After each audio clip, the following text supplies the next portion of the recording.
आज हम समाजशास्त्र की एक सीरीज में हम इंडस्ट्रियल रिवॉल्यूशन इन इंग्लैंड की औद्योगिक क्रांति में के बारे में पढ़ेंगे। समाजशास्त्र के उद्भव में, समाजशास्त्र के विकास में इंग्लैंड की औद्योगिक क्रांति और फ्रांस की राजनीतिक क्रांति की अहम भूमिका थी, तो हमें ये पढ़ना जरूरी हो जाता है। इसके बारे में हम इसके अर्थ और ये इंग्लैंड में ही क्यों हुई ये क्रांति, उसके बारे में देखेंगे। इसके कारण, परिणाम और इसके प्रॉफिट और लॉस, जैसे कि किसी भी चीज़ के प्रॉफिट हो सकते हैं और लॉस भी होता है। इस प्रकार हम इसके प्रॉफिट और लॉस और इसके निष्कर्ष पर देखेंगे। तो इंडस्ट्रियल रिवॉल्यूशन क्या होता है? 18वीं शताब्दी के उत्तरार्ध व 19वीं शताब्दी के पूर्वार्ध, यानी 1780 के समथिंग, 1750 से 1750 से 1850 तक जो भी रिवॉल्यूशन हुए, जो भी क्रांतियाँ हुई, जिसमें वैज्ञानिक आविष्कार को देख लीजिए या कृषि के क्षेत्र में आधुनिक विकास, उत्पादन में बढ़ोतरी या उत्पादन के साधनों में परिवर्तन, मशीनीकरण, कल कारखानों का विकास, पूंजीवाद आदि के प्रादुर्भाव को हम औद्योगिक क्रांति की श्रेणी में रख सकते हैं। इसमें से कुछ पश्चिमी देशों में तकनीकी, सामाजिक, आर्थिक और सांस्कृतिक स्थिति में बदलाव को हम औद्योगिक क्रांति कह सकते हैं। इस प्रकार औद्योगिक क्रांति एक बड़ी सी संभावना को व्यक्त करती है, तो हम इस औद्योगिक क्रांति को एक छोटे से टर्म में समझ सकते हैं। औद्योगिक क्रांति के कारण क्या थे, क्यों औद्योगिक क्रांति हुई और इंग्लैंड में ही क्यों हुई, इंग्लैंड में क्यों हुई इसकी हम बाद में चर्चा करेंगे। लेकिन इंग्लैंड औद्योगिक क्रांति के कारण, औद्योगिक क्रांति पुनर्जागरण के कारण, प्रबोधन चिंतन के कारण हुई थी।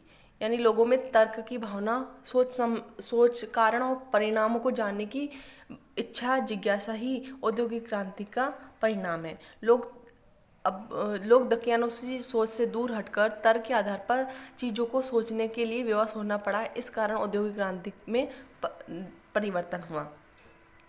ये एक तरह से व्यावसायिक क्रांति थी। व्यवसाय में बहुत मात्रा में उत्पादन के साथ, साधनों के विकास के साथ साथ उत्पादन में बहुत अधिक बढ़ोतरी हुई।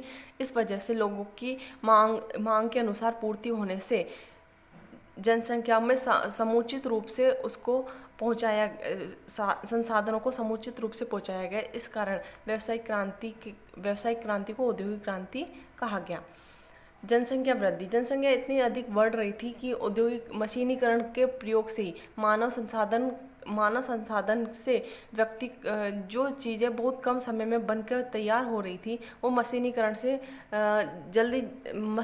से वो कार्य शीघ्र अतिशीघ्र होने लग गया था। इस कारण औद्योगिक क्रांति हुई। राष्ट्रवाद के विकास में औद्योगिक क्रांति का महत्वपूर्ण योगदान था और कारखाना प्रणाली देखी गई औद्योगिक क्रांति में। औद्योगिक क्रांति में देखी गई कारखाना प्रणाली ने औद्योगिक क्रांति में बहुत अधिक महत्वपूर्ण भूमिका निभाई। जिस प्रकार पहले कुटीर उद्योग धंधों का, जैसे घरों में कुटीर उद्योग धंधे थे, अपनी चीज़ों की आवश्यकता की पूर्ति कुटीर उद्योग धंधों से हो जाती थी। लेकिन जैसे जैसे औद्योगिक क्रांति हुई, उस कारण कारखाना प्रणाली भी देखी गई। अब सर्वप्रथम इंग्लैंड में ही क्यों हुई औद्योगिक क्रांति? क्योंकि वहाँ पे कुछ ऐसी वहाँ की कुछ ऐसी पावरफुल एनवायरनमेंट थी। इस कारण वहाँ पे औद्योगिक क्रांति हुई। जैसे देखा जाता है कि एक बच्चे के विकास में वहाँ का एनवायरनमेंट भी बहुत अधिक भूमिका निभाता है। इस कारण बच्चों का विकास समुचित रूप से हो पाता है। इस प्रकार इंग्लैंड में भी कुछ ऐसी दशाएं थी, ऐसी परिस्थितियों को जन्म हुआ, तो वहाँ पर औद्योगिक क्रांति शीघ्र हुई। इसमें मुख्यतः भौगोलिक शक्तियों ने अपनी महत्वपूर्ण भूमिका निभाई। वहाँ पे कृषि क्रांति, शक्तिशाली नौसेना, बड़ा औपनिवेशिक साम्राज्य, इंग्लैंड ने बड़ा औपनिवेशिक साम्राज्य बना लिया था। वहाँ पे अनुकूलित राजनीतिक दशा थी। इस कारण औद्योगिक क्रांति हुई। संसदीय शासन प्रणाली के कारण भी औद्योगिक क्रांति देखी गई।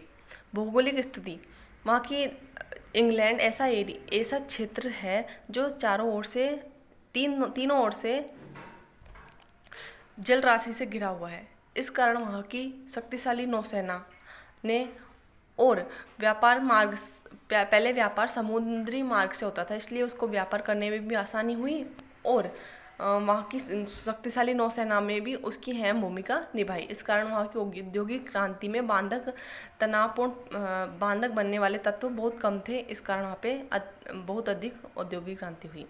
कृषि क्रांति, वहाँ पे मशीनीकरण से कृषि के क्षेत्र में बहुत अधिक बढ़ोतरी हुई।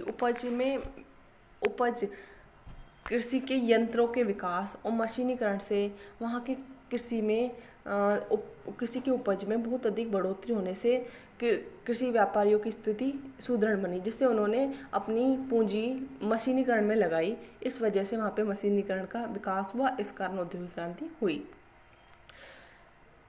इंग्लैंड ने अपनी शक्तिशाली नौसेना भी एक महत्वपूर्ण भूमिका निभाती, क्योंकि राजनीतिक शक्ति और आर्थिक शक्ति वहाँ पे कुछ मिली जुली थी। वहाँ पे प्रोटेस्टेंट धर्म को मानने वाले लोग अधिक थे। इस कारण प्रोटेस्टेंट धर्म में माना जाता है कि पूंजी बहुत अच्छी मानी जाती है। पूंजी से एक पैसा कमाना है, एक पैसा बचाना, एक पैसा कमाने के बराबर है। इस प्रकार वहाँ की विचारधारा इस प्रकार थी कि वहाँ की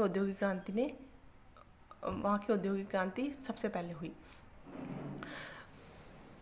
इंग्लैंड को बड़ा औपनिवेशिक साम्राज्य था। इंग्लैंड ने अफ्रीका, एशिया और दक्षिणी अमेरिका के कुछ देशों को अपने औपनिवेशिक बना रखा था, जिस कारण वहाँ से उनका कच्चा माल वहाँ से प्राप्त किया जा सकता था और अपनी एक तरह से वहाँ पे बाजार की सप्लाई के लिए बाजार भी उपलब्ध, जो औपनिवेशिक साम्राज्य थे वहाँ बाजार की तरह कार्य करते थे। इस कारण वहाँ पे इंग्लैंड में पूंजी का विकास में अहम भूमिका निभाई। वहाँ पे अनुकूलन राजनीतिक दशा, जैसे कि यूरोप में देखा गया है कि वहाँ पे अधिकांश देशों में राजतंत्र था, लेकिन इंग्लैंड में संसदीय शासन प्रणाली के चलते वहाँ पे अपने निर्णय लेने की शक्ति आमतौर पर सभी जनता के पास थी। इस कारण वहाँ पे अनुकूलन राजनीतिक दशा के कारण भी वहाँ पे व्यावसायिक संबंधों में व्यावसायिक समझौते होते थे, उनमें भी कोई रुकावट का कार्य नहीं था। इस कारण वहाँ पे सबसे पहले औद्योगिक क्रांति हुई और संसदीय शासन प्रणाली को हम पढ़ चुके हैं।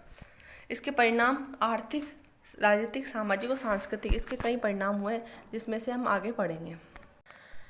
इसके हम आर्थिक परिणाम देखें तो उत्पादन में अधिक वृद्धि से बाजार का विकास हुआ, वस्तु की मांग में बढ़ोतरी हुई। तो इस प्रकार वस्तु की मांग बढ़ोतरी से पूंजी का विकास हुआ और औद्योगिक इकाई बनी, निगम बने, शहरों की व्यवस्था हुई, शहरों की ओर लोग गांवों से शहरों की ओर पलायन करने लगे, इसलिए शहरों की जनसंख्या में बहुत अधिक बढ़ोतरी हुई।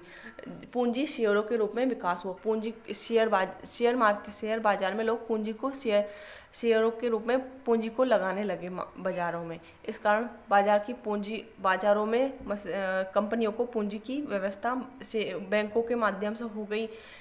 इस प्रकार यातायात के साधनों का विकास हुआ, मुक्त व्यापार की अवधारणा का विकास हुआ। इसके कुछ नकारात्मक परिणाम भी हुए, जिस प्रकार कुटीर उद्योग धंधों का पतन हो गया, जहाँ पे एक व्यक्ति एक कार्य को करने के लिए कई लोगों का प्रयोग किया जाता था, लेकिन मशीनीकरण से एक कार्य अकेला व्यक्ति कर सकता था। इस कारण मानव शक्ति को जंग लगने की संभावना बढ़ोतरी हुई। आर्थिक विषमताएं बढ़ी, जिस प्रकार देखा गया कि उद्योग धंधों से पूंजीवाद का विकास हुआ।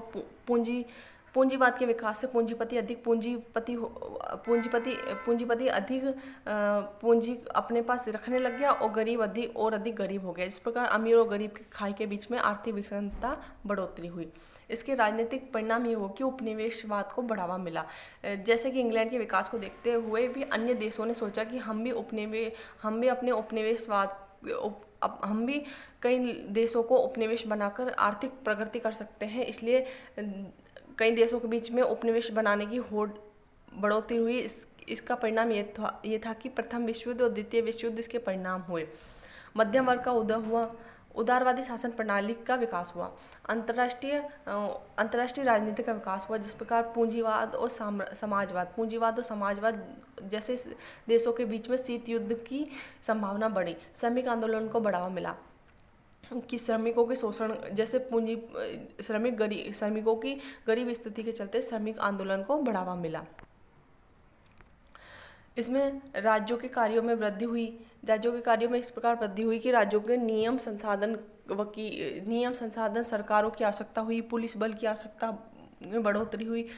शहरों में वृद्धि, यातायात के साधन प्रबंधन के लिए राज्यों की आवश्यकता बढ़ी, कानून व्यवस्था के लिए राज्यों की जरूरत पड़ी। बाल श्रमिकों के लिए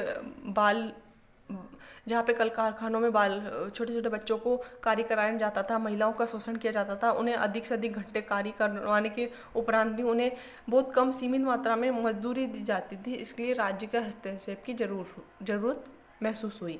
मानवीय गरिमा को बनाए रखने के लिए मानवीय गरिमा को बनाए रखने के लिए राजनीतिक आवश्यकता बढ़ी। इसके सामाजिक और सांस्कृतिक क्षेत्र में बहुत अधिक कुछ परिवर्तन हुए, जिसमें वस्तुओं की उपलब्धता से जनसंख्या वृद्धि अधिक हुई, क्योंकि वहाँ पे लोगों को दवाइयों की पूर्ति अधिक हो चुकी थी। इस कारण मृत्यु दर में कमी आई और जन्म दर स्थिर रही। इस कारण जनसंख्या वृद्धि देखी जाने लगी। महिलाओं की स्थिति में सुधार हुआ, क्योंकि महिला पहले घर में कार्य करती थी, अब बाहर निकलकर कार्य करना कार्य क्षेत्र में बढ़ोतरी हुई। महिला शिक्षा के क्षेत्र में भी बढ़ोतरी, लोग मध्यम वर्ग के विकास के साथ साथ ही लोग शिक्षित भी होने लगे। थिएटर, बैंक आदि क्षेत्रों में भी आदि क्षेत्रों का विकास हुआ, जिसमें मनोरंजन क्षेत्र में भी देखी गई। साहित्य विकास हुआ। संयुक्त परिवार, इसके कुछ नकारात्मक परिणाम ये हुए कि संयुक्त परिवार टूटने लगे, लोग गांवों को छोड़कर शहरों की ओर पलायन करने लगे। मलिन बस्तियों का विकास हुआ, मानवीय संबंधों में गिरावट हुई, नशे पान में वृद्धि हुई। लोग अधिक से अधिक कल कारखानों में काम करके इतने थक जाते थे कि वो अपनी शरीर की थकान बढ़ाने के लिए नशे के आदी हो गए। सट्टेबाजी की बढ़ोतरी हुई, नैतिक मूल्यों में गिरावट आई और पर्यावरण को नुकसान बहुत हद तक पर्यावरण को नुकसान पहुंचा।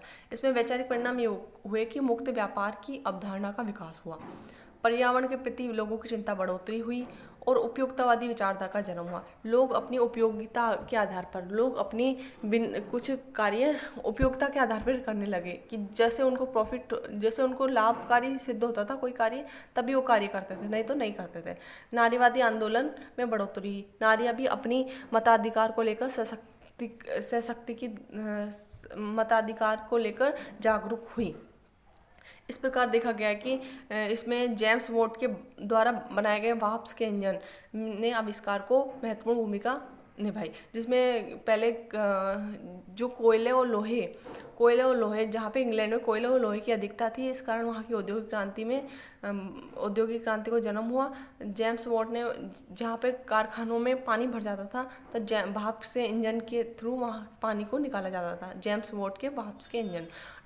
टेलीग्राम एडिसन द्वारा बनाया गया टेलीग्राफ, और स्पिनिंग जेनी हरग्रिप्स द्वारा बनाया गया स्पिनिंग जेनी, और स्पिनिंग फ्रेम मशीन आर्कराइट द्वारा बनाया गया, और राइट ब्रदर द्वारा वायुयान आदि आविष्कार के द्वारा भी औद्योगिक क्रांति का जन्म हुआ।